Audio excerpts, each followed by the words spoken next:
Bazar atau pasar murah kali ini digelar di halaman markas Kodam 2 Sriwijaya.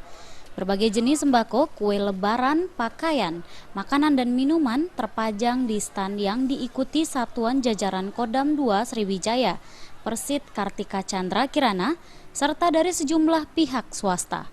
Bahan-bahan pokok seperti gula pasir, minyak goreng, telur, dan beras menjadi bahan yang paling dicari karena harganya lebih murah, 20% dari harga di pasaran.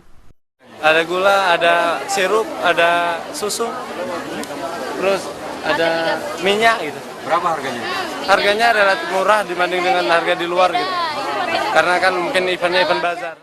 Dengan bersuka cita, para tentara beserta keluarganya dan warga sekitar Kodam 2 Sriwijaya membeli keperluan untuk lebaran.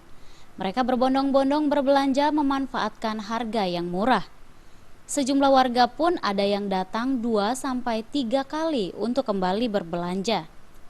Selain 9 bahan pokok, warga juga menyerbu stan lainnya yang menjual kue lebaran, makanan dan minuman ringan, serta pakaian. Bahkan ada juga yang menjual bawang putih dan cabai merah. Panglima Kodam 2 Sriwijaya beserta istri juga menyempatkan berbelanja.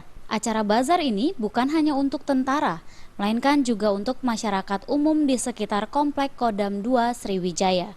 Terutama anggota biar bisa belanja murah, biar dia bisa melaksanakan lebaran.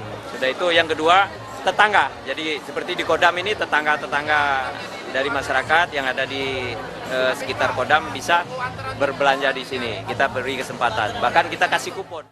Pasar murah yang merupakan tradisi tersebut digelar untuk meringankan anggota TNI dan masyarakat sekitar dalam menghadapi perayaan Idul Fitri 1436 Hijriah.